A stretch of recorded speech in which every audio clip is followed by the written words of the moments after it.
On this episode, I want us to talk about this very interesting story, a story that a story that will take us back to General Mkhwanazi. Now, remember, General Mkhwanazi spoke about corruption in the judicial, right? Oh, including the judicial. Well, there is a story that was published by City Press.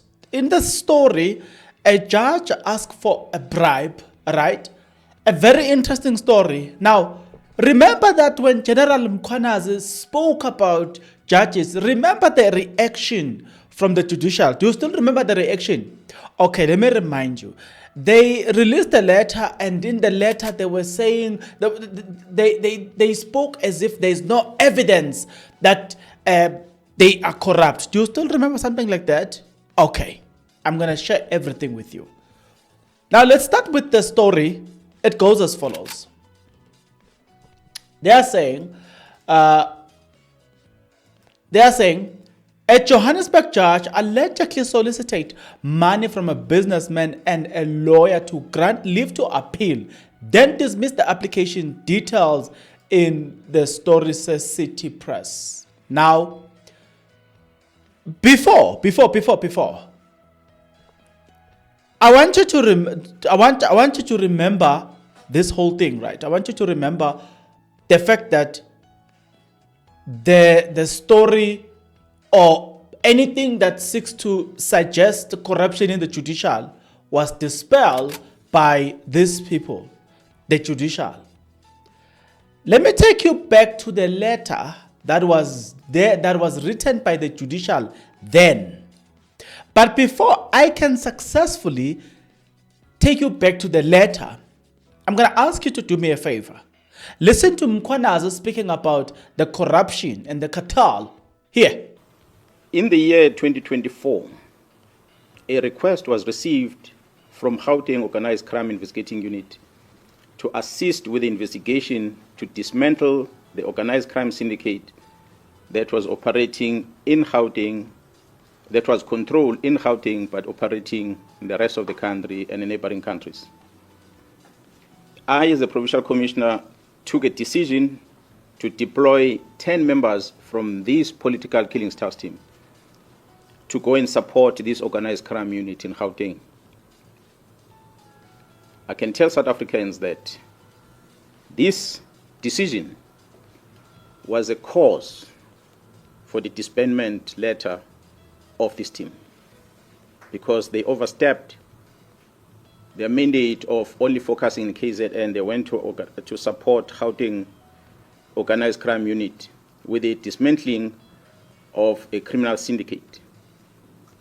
And I can confirm before the South Africans today that the investigation which these members were involved with in Gauteng has unmasked the syndicate. And this syndicate involves, amongst others, politicians who are currently serving in Parliament. The law enforcement officers include the members of the South African Police Service, the Metro Police, and Correctional Services. They include prosecutors in Gauteng province, the Judiciary, and all these are controlled by the drug cartel as well as business people in that province of Gauteng. This act, of course, undermines the criminal justice system in this country. So, right from here, then, after listening to Mkhwanazi speaking about the corruption and the cartel and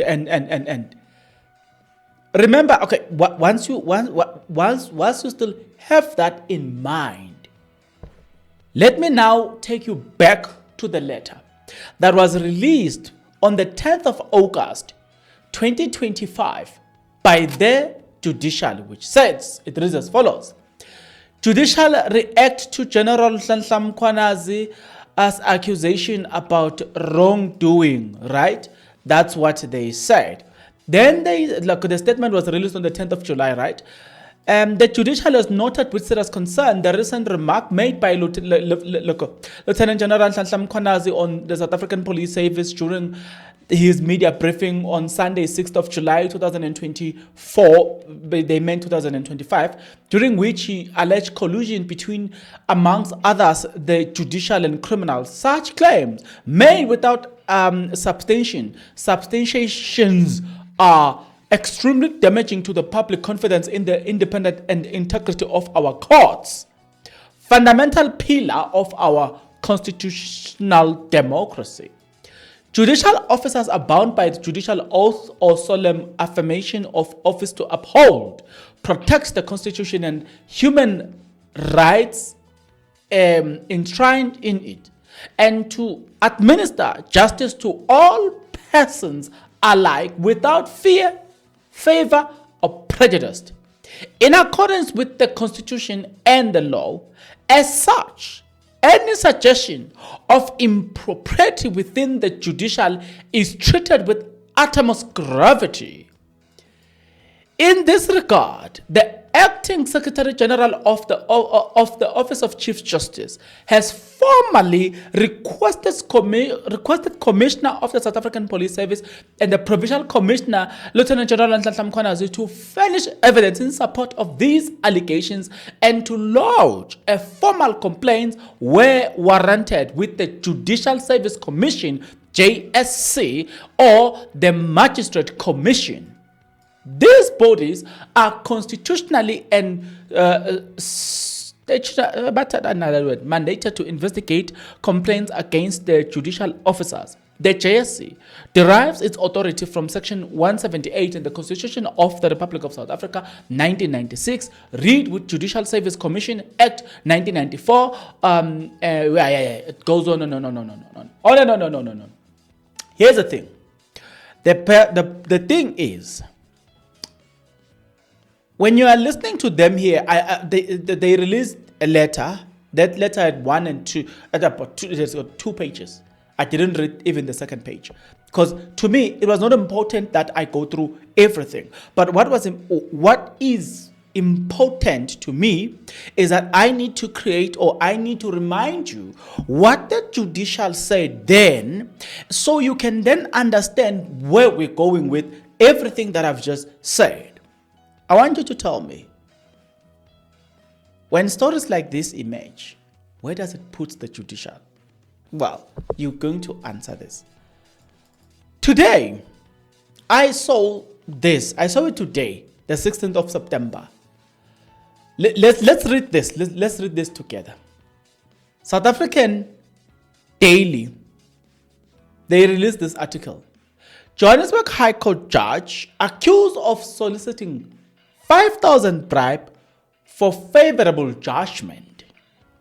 The Judicial Service Commission, JSC, has confirmed receipt of a formal bribe complaint against a Johannesburg High Court judge who allegedly solicited a 5,000 bribe in exchange for favorable ruling.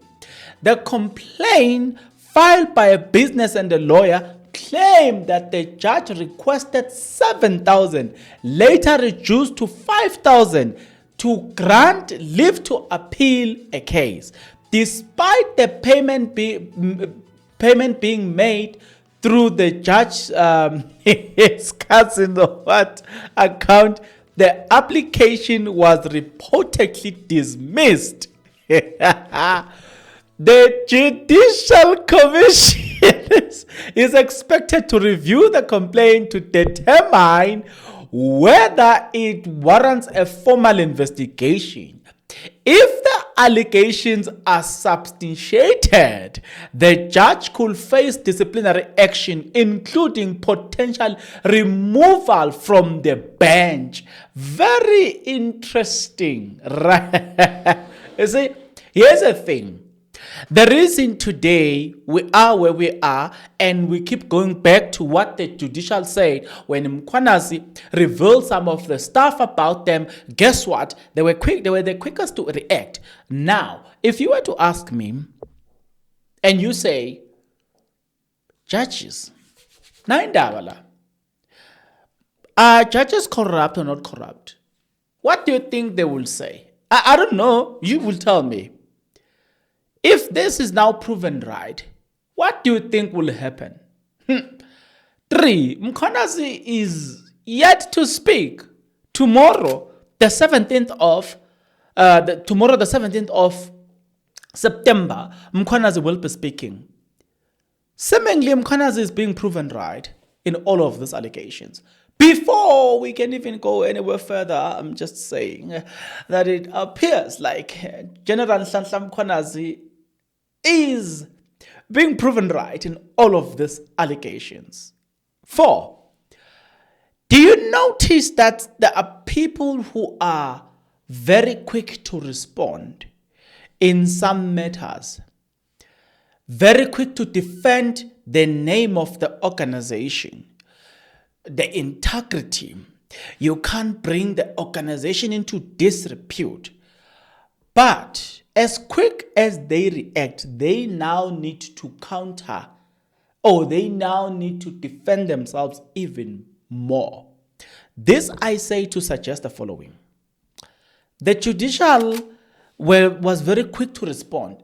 And people even ask questions. You guys, the way you are so quick to respond to these allegations, there are still judgments that we have not even had to date. Pala Pala one, for instance, till today. That judgment has never been released. But when Mkhwanazi spoke, he spoke on the 6th, on the 10th, they were already defending themselves. Do you see what I'm trying to say? You see, I've been doing this content quite a while now. Some things, I must say, some of the things you see them from a distance, you're like, this one.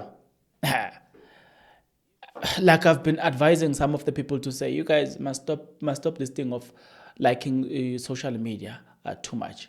So right now, look at us. We are already quoting the judges. What the Judicial says. Do you see? And it's just the beginning. We don't know what Mkhwanazi will say. We will be quoting all of these things. Speaking about us quoting a lot of things, and I hear, yeah, ngoba siyabuka phela ngemfanto esivalo sicashile.